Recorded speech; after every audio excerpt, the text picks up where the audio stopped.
함께 나눌 말씀의 제목은 히스기야의 기도를 통하여 드러난 하나님의 작정과 섭리라는 제목으로 하나님 말씀 함께 우리가 상고하겠습니다. 히스기야의 기도를 통하여 뭐가 드러났느냐? 하나님의 작정. 우리가 네 가지 항상 배우죠. 작정, 예정, 창조, 섭리. 작정.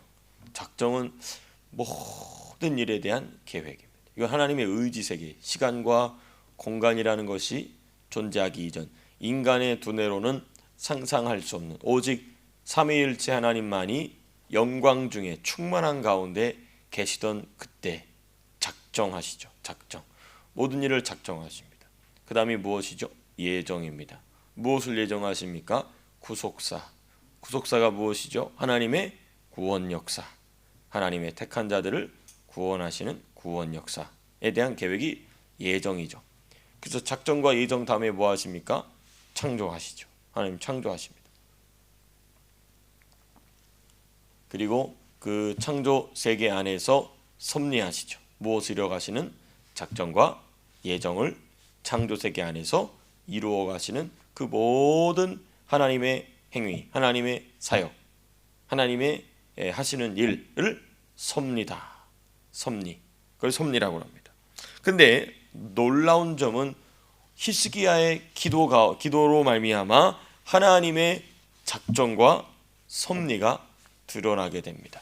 자, 그럼 이제 히스기야만 그런 것이 아니라 이제 하나님께서 이 말씀 우리에게 주시는 이유는 무엇인가? 이제 저와 여러분들의 기도를 통하여서 하나님께서는 하나님의 작정과 예정과 섭리를 드러내시길 원하신다는 것입니다. 저와 여러분들의 기도가 그렇게 깊어져야 될 줄로 믿습니다. 그래서 우리가 한 구절 한 구절씩 우리가 말씀 보시겠습니다. 먼저 배경이 무엇이었느냐? 우리가 어제 살펴본 본문이죠. 8절에서부터 13절에 기록된 아수르 왕 산헤립의 서신을 받은 히스기야의 기도와 하나님의 응답입니다. 그러니까 처음에 기도하였을 때는 언제였냐면 이 누굽니까? 이 랍사게, 그렇죠? 아수르의 랍사게가 와서 막 폭언을 쏟아내고 그때 한번 기도하고 그러다가 이사야가 응답을 하죠. 하나님께서 이사야를 통하여서 응답하시죠. 그래서 랍사게가 돌아갑니다. 자기 왕을 따라서 돌아가면서 남긴 두 번째 말인데 그건 편지로 아수르의 말을 따라 편지로 보내는데 그 편지를 어떻게 했느냐가 이제 오늘 우리 본문 14절에 나와 있는 것입니다. 두 번째 위협이겠죠. 우리가 어제 본문부터 따진다면 두 번째 위협입니다. 그래서 우리가 먼저 이 두 번째 위협에 대한 히스기야의 두 번째 기도라고 보면 되겠죠. 첫 번째 기도는 무슨 기도를 했다라는 내용보다도 어떠한 자세로 기도했다에 조금 더 이 무게가 실려 있다면 오늘은 어떤 기도의 내용을 하나님께 올려드렸느냐가 집중이 되어 있습니다. 14절에서부터 19절까지 먼저 우리 14절 보시게 되면 히스기야가 14절이 이렇게 시작이 됩니다. 히스기야가 사자의 손에서 편지를 받아보고 여호와의 성전에 올라가서 히스기야가 그 편지를 여호와 앞에 펴놓고 아수르 왕의 서신을 하나님 앞으로 가져간 히스기야입니다. 하나님 앞으로 아수르 왕의 편지를 가져갑니다. 여러분 4절에 기록된 것과 똑같이 우리가 어제 본문 4절 보시게 되면 4절에서 이 히스기야가 무엇을 행하느냐? 랍사게가 그의 주 아수르 왕의 보냄을 받고 와서 살아계신 하나님을 비방하였으니 당신의 하나님 여호와께서 혹시 그의 말을 들으셨을지라. 당신의 하나님 여호와께서 그 말을 들으신 말 때문에 꾸짖으실 듯 하니. 하나님께 뭐 하고 있습니까? 아수르와 아수르 왕의 잘못을, 죄악을 하나님께 고발하고 있죠. 똑같은 일을 지금 한 번 더 반복하고 있는 것입니다. 아수르 왕의 위협이 담긴 이 살기가 담긴 서신을 하나님께 올려드리면서 아수르의 악행을 하나님께 고발하는 것입니다. 여러분 이거 아주 중요한 부분입니다. 히스기야가 한번 이렇게 하니까 하나님께서 바로 응답해 주셨거든요. 똑같이 하고 있는 것입니다. 하나님께서 행하실 것을 히스기야가 배려해드리고 있는 것입니다. 내가 끌어안고 끙끙 앓다가 불신앙적인 결정을 내려버리는 게 아니고 그 마귀의 원수의 위협을 가져다가 우리 삶 속에 시시각각 위협이 올 수 있거든요. 재정적으로나 관계적으로나 건강적으로나 뭐 여러 가지 분야에서 이 마귀가 덤벼올 때가 있습니다. 그때 그것을 누구에게로 돌려드리는 것이냐? 하나님께로 그 책임을 옮겨드리는 거죠. 하나님께서 일하실 수 있도록 배려해 드리는 것입니다. 그렇습니다. 지혜로운 방법이죠. 그리고 15절 중요합니다. 왜 중요하냐면 이 15절은 고백인데, 하나님을 향한 신앙 고백인데, 모든 나라 위에 홀로 하나님이신 이스라엘의 여호와 하나님이란 고백이 나옵니다. 그룹들 위에 계신 천사들이죠. 계신 하나님 이스라엘 하나님 여호와여, 주는 천하만국의 홀로 하나님이시라. 주께서 천지를 만드셨나이다. 여러분, 이건 우리가 성경에서 많이 자주 발견하는, 우리가 느끼기에는 상투적이다라고 생각할 수 있을 정도로 너무나 자주 나오는 중요한 신앙 고백인데, 이게 왜 중요하느냐? 여러분, 히스기야가 하나님께 기도하는 근본적인 근거가 바로 여기에 있습니다. 전능하신 하나님, 모든 주들 중에 주 되시고 모든 왕들 중에 왕 되시는, 유일한 왕 되시는, 유일한 주인 되시는 하나님이라는 이 중요한 신앙 고백이 지금 히스기야가 하나님께 매어 달리고 있는 그 모든 무엇입니까? 모든 기도의 근본적인 근거예요. 근거. 우리는 항상 이 근거를 붙잡아야 될 줄로 믿습니다. 마치 오늘 내가 처음 깨달은 것처럼 날마다 이 근거를 붙잡아야 돼요. 너무너무 중요한 우리 신앙의 기본 원리입니다. 사실 그래서 우리가 예수님 믿는다는 게 복잡한 거 없습니다. 예수님이 어떤 분이신가에 대한 명확한 이해, 명확한 믿음, 명확한 고백. 그래서 우리가 사도신경 열심히 공부하고 항상 사도신경을 고백함으로써 예배의 문을 여는 것이죠. 여러분, 이 고백이 없이는 다음 기도 제목으로 나아갈 수 없다는 것입니다. 그래서 여러분, 우리가 어쩌면 우리의 기도가 하나님 앞에서 깊어지지 못하거나 넓어지지 못하거나 보다 나은 기도로 나아가지 못하는 이유는 어쩌면 진짜 이 히스기야가 기도한 15절의 말씀을 분명히 믿지 못하고 있을 경우가 상당히 많습니다. 내가 기도해야 될 게 뭔가 많은데, 기도가 뭔가 공회전이 도는 것 같아요. 그렇죠? 엔진은 켜져 가는데 아무리 엑셀을 밟아도 안 나가는 거죠. 기아가 탁탁탁 물려 나가지 않기 때문에. 그렇습니다. 그러나 저와 여러분들의 기도는 이 15절에 기록된 히스기야가 하나님께 기도하는 근본적인 근거, 나는 전능하신 하나님, 유일하신 하나님, 그 아들 예수 그리스도와 성령의 역사를 믿습니다. 행하시는 분, 새 일을 행하시는 분이신 줄로 믿습니다. 라는 고백이 근거가 되어서 모든 기도가 깊어지고 넓어지고 또 더 나은 기도로 나아갈 수 있게 되시기를 축복합니다. 자, 그리고 나서 이제 16절, 17절, 18절이 무슨 내용이냐? 바로 산헤립의 위협입니다. 그런데 여러분, 이 산헤립의 위협에 대한 내용 중에 거짓도 있고 하나님을 향한 교만함도 있지만 동시에 무엇도 있냐면 사실도 있어요.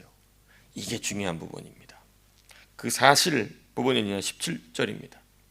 17절과 18절인데 17절만 보시게 되면, 여호와여, 아수르 여러 왕이 과연 여러 민족과 그들의 땅을 황폐하게 하고. 이거 사실입니까? 거짓입니까? 사실이요, 사실. 여러분, 이게 마귀가 하는 말의 특징입니다. 이게 마귀가 하는 말의 특징이에요. 아수르 왕과 그 제국은 상당한 수의 왕들, 민족들, 나라들을 멸망시켰어요. 어마어마한 영역입니다. 이 바벨론 제국이나 또 무엇입니까? 페르시아 제국이 등장하기 전에는 아수르 제국이 가장 강대하고 어마어마한 넓이의 규모로 이 제국의 영역이 확장이 됩니다. 엄청난 규모. 지금 이라크, 이란, 또 이 사우디아라비아, 이집트, 심지어 터키 영역까지 그 고대 근동 전체를 확 틀어잡고 있던 게 바로 아수르입니다. 어마어마한 이 제국이었죠. 그러니까 사실이 맞아요. 수많은 왕들, 수많은 민족들, 수많은 나라들이 아수르에 멸망당했다는 것은 사실입니다. 여러분, 그런데 이와 같이 마귀가 우리에게 하는 말들 중에는 사실인 부분들이 있다는 점에 우리는 유의해야 합니다. 그리고 이 사실인 부분들은 마귀의 거짓말에 많은 이들이 수긍하게 되는 원인이라는 점에서 우리가 유의해야 합니다. 왜냐하면 마귀의 말을 가만히 들으면 어느 정도 사실이 있거든요. 그러니까 이 거짓말하는 자들 보게 되면 100% 거짓말을 능통하게 하는 자들의 특징이 뭐냐? 100% 거짓말하지 않아요. 적당히 섞습니다. 사실 50%, 거짓말 50% 이게 섞죠. 지금 우리나라 정치 상황을 보면 그렇습니다. 정치인들 거짓말하는 거 보면은 완전히 새빨간 거짓말하는 놈들도 있어요. 참 미친 놈들이죠. 근데 진짜 고단수 거짓말은 뭐냐? 분명히 사실도 섞여 있어요. 지금 대통령 탄핵돼 가지고 제가 어제도 막 기사를 보고 방언 터지듯이 막 쌍욕이 나오는데 어제 그 김현태라는 그 대령이 나와가지고 증언하고 다 거짓말이야. 다 거짓말. 이 정말 나쁜 놈 새끼들입니다. 정말 거짓의 영에 사로잡힌 자들. 근데 또 일정한 부분 사실도 있어요. 뭘 지시한 사실들도 있어. 그거 가지고 거짓말을 부풀리는 것입니다. 100% 마귀의 역사예요. 100% 마귀의 역사. 이럴 때 목사가 나서서, 이럴 때 성도가 나서서 그것은 거짓이고 잘못된 것이다라고 말할 줄 모른다면 그거는 목사도 아니요, 그건 성도도 아니요, 예수 믿는 게 아닌 것이죠. 그렇습니다. 지금 히스기야는 지금 이 자기와 자기 민족을 향하여서 아수르 왕이 쏟아내고 있는 말들 중에 몇 가지 중요한 사실들 자체를 하나님께 아뢰고 있다는 점을 우리는 기억해야 합니다. 이때 중요한 것은 히스기야처럼 마귀의 모든 주장을 하나님께 고발해야 합니다. 하나님, 마귀가 하는 말이 사실도 있습니다. 그러나 저 사실 때문에 하나님, 진리 대신 하나님을 버리지 않겠습니다. 이 고백이, 이 전제가 깔려 있는 것이죠. 그러니까 마귀가 쏟아내고 있는 거짓과 마귀가 쏟아내고 있는 하나님을 향한 모욕뿐만 아니라 마귀가 말하고 있는, 마귀가 직접 행한 그 사실조차도 하나님께 올려드리는 것이죠. 그렇습니다. 그러면 진리이신 예수님, 진리이신 성령께서 오셔서 우리로 하여금 그 모든 상황을 뛰어넘게 하시고 극복하게 하실 줄로 믿습니다. 이게 지혜로운 기도의 표본이죠. 그리고 이제 19절에 와서 정말 자기가 하나님 앞에 간구하고 싶은 내용은 한 구절로 딱 마무리합니다.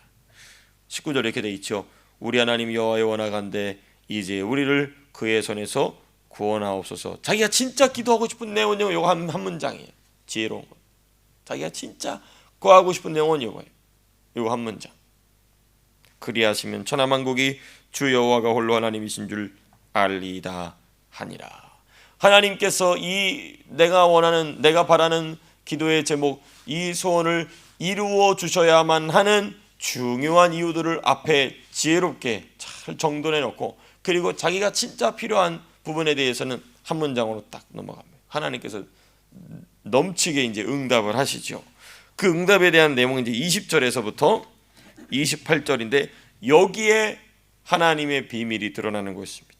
하나님의 응답을 하나님의 응답을 전달하는 선지자 이사야의 말이 20절부터 쭉 기록되어 있는데 분량이 많기 때문에 자세하게 다루지는 않고 이 이사야가 대언하고 있는 하나님의 말씀, 특별히 무엇에 대하여 히스기야가 하나님께 올려드린 기도에 대하여서 하나님이 어떻게 응답하고 계신가에는 중요한 두 가지 핵심이 있습니다. 중요한 두 가지 핵심. 이사야가 대언하고 있는 하나님의 말씀에 담긴 두 가지 핵심.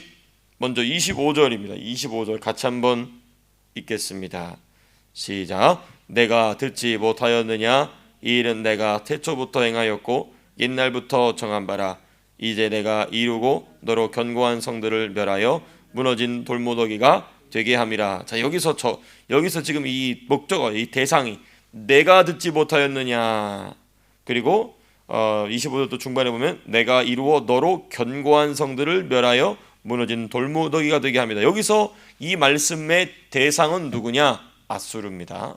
남유다가 아니에요. 아수르 제국이에요.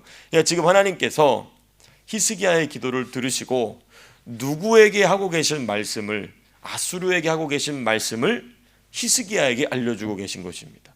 이게 참 중요한 부분이에요.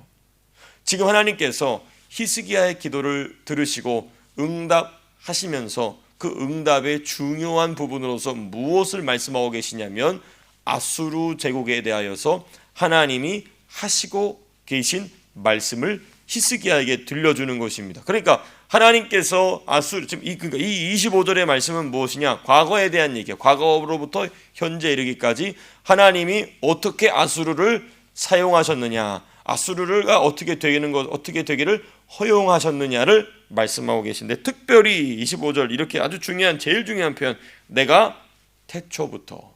그러니까 아수르가 막 모든 제국들이나 나라들이나 민족들이나 왕들을 박살내는 것은 아수르나 아수르 왕들의 착각처럼 자신들이 대단하고 자신들이 뛰어나서가 아니고 이미 하나님이 언제 정하신 일이다.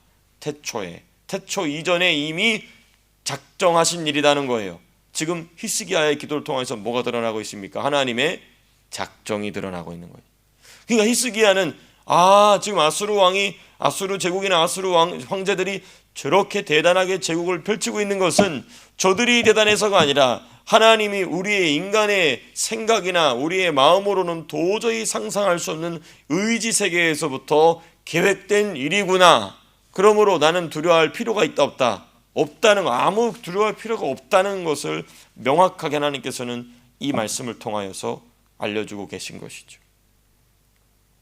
그렇습니다. 태초부터 하나님이 정하신 작정을 따라 섭리하시는 하나님. 여러분, 이게 바울이 계속 얘기하는 게 하나님의 비밀이라는 게 바로 이거예요. 우리의 기도가 어디까지 깊어져야 되느냐? 하나님이 작정하시고 하나님이 예정하신 일이 특별히 내 삶의 주변에서는 어떻게 이루어져 갈 것인가를 기도로 만지는 것입니다. 기도로 그것을 느끼는 것이죠. 기도로 그것을 깨닫는 것이고 말씀으로 확증하는 것입니다. 이게 너무너무 중요한 것입니다. 이게 성도의 기도의 특권인 것이죠. 우리의 필요를 하나님께 아뢰는 기도도 너무너무 중요하지만은 사실 기도의 본질은 거기에 가 있는 것입니다. 하나님께서 작정하신 일, 하나님께서 예정하신 일이 구체적으로 내 삶 속에서는 어떻게 작동하고 작용하고 있고 이루어지고 있는가를 만지는 시간, 그게 기도 시간인 줄로 믿습니다. 그걸 확증하는 시간이 예배 시간, 특별히 말씀을 받는 시간인 줄로 믿습니다. 너무너무 중요한 것이죠. 자, 그 다음에 두 번째, 하나님께서 이사야를 통하여 히스기야 왕에게 말씀하고 계신 말씀 중에 두 번째 중요한 내용은 27절과 28절입니다. 이게 뭐냐면 하나님을 향한 아수르 왕의 분노에 대한 말씀을 하고 계십니다. 27절, 내 거처와 내 출입과 내가 내게 향한 분노를 내가 다 아노니. 여기서 말하는 27절에 내 거처, 내 출입, 내게 향하는, 이거 다 누구에 대한 말씀입니까? 아수르 왕. 28절, 내가 내게 향한 분노와 내 교만한 말이 내 귀에 들렸도다. 그러므로 내가 갈고리를 내 코에 꿰고 재갈을 내 입에 물려 너를 오던 길로 끌어 돌이키리라 하셨나이다. 이게 하나님께서 무엇을 말씀하고 계시냐면 하나님을 향한 아수르 왕의 분노를 말씀하시는데, 우리 여기서 주목할 점은 이겁니다. 지금 이 27절이나 28절 보게 되면 아수르 왕이 마치 하나님을 너무나 잘 알고 있고, 그리고 하나님을 향하여 분노를 매우 구체적으로 쏟아놓는 자로 묘사가 되어 있어요. 그렇죠? 그런데 아수르 왕은 하나님을 인정할까요, 안 할까요? 조금도 인정하는 자가 아니에요. 하나님에서 알까요, 모를까요? 몰라요. 이 자는 모릅니다. 그럼 여기서 말하는 아수르 왕은 누구냐? 그 눈에 보이는 아수르 왕, 눈에 보이는 아수르 제국을 뒤에서 밀고 있는 실체, 바로 사탄을 얘기하는 것입니다. 그래서 우리가 이사야서를 보게 되면, 이사야서나 다른 선지서를 보게 되면 하나님께서 두로 왕에 대하여서 말씀하시잖아요. 그렇죠? 그럼 두로 왕이 진짜 그 당대의 두로 왕을 얘기하느냐? 아닙니다. 사탄을 의미하는 것이죠. 그러니까 눈에 보이는 두로 왕은 사탄이 어떤 존재라는 것을 보여줄 이 몸통일 뿐이고, 핵심은 사탄이 있다는 것입니다. 다니엘이 환상 중에 천사를 통하여 보고 배웠던 바사국 군대가 천사가 오는 걸 막았다고 그랬어요. 바사국 군대가 어떻게 천사를 막겠어요? 오늘 우리가 조금 뒤에 가서 보면 아수르 군대 몇십만이 천사들에서 전멸을 당하는데 어떻게 이 페르시아 군대가 천사를 막겠습니까? 거기서 말하는 페르시아 군대는 육신적 페르시아 군대가 아니라 영적 페르시아 군대를 말하는 겁니다. 실제 역사로 드러난 페르시아 군대를 실제로 존재하게 한 그 실체, 바로 영적인 존재들이죠. 지금 이 얘기 하나님 하고 계신 것입니다. 그러니까 하나님께서는 히스기야의 기도를 들으시고 응답하시면서 하나님의 섭리, 하나님의 이 무엇입니까? 작정만 드러내신 것이 아니라 그 작정 안에서, 하나님의 섭리 안에서 움직이고 있는 마귀들의 역사도 지금 드러내고 계신 것입니다. 사실은 사탄의 분노를 꾸짖고 계시고, 그러니까 하나님을 너무나 잘 알고 있고 하나님을 향하여 끝없는 분노를 쏟아내고 있는 것은 사탄입니다. 지금 하나님께서는 분명히 아수르를 꾸짖고 계시지만 아수르 이면에서 아수르 제국을 확 강성하게 만들고 있고 그 고대 역사 중에 가장 잔혹한, 그 잔악한, 정말 인간의 상상을 뛰어넘는 잔인함으로 제국을 통치하던 아수르 제국의 그 영적인 후원자, 바로 사탄에 대한 하나님의 말씀을 하고 계신 것입니다. 그러니까 히스기야의 기도는 단순히 히스기야와 남유다를 구원하기 위한 기도 제목일 뿐만 아니라 하나님의 거대한 구속사의 흐름에 있어서 아수르를 하나님께서 정리하시기 위한 출발점이기도 합니다.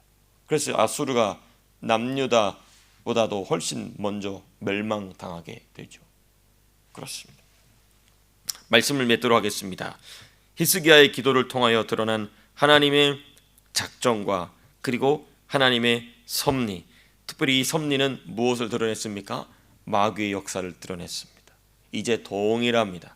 하나님께서 저와 여러분들, 우리 사랑하는 성도님들의 기도를 들으시고 하나님의 작정과 섭리와 마귀가 깊은 곳에서 몰래 행하고 있는 모든 악행들을 드러내실 줄로 믿습니다. 그러한 승리가 오늘도 또 주님 부르실 그날까지 우리 사랑하는 성도님들 삶 가운데 풍성하게 되시기를 주님의 이름으로 축복합니다. 기도하고 마치겠습니다.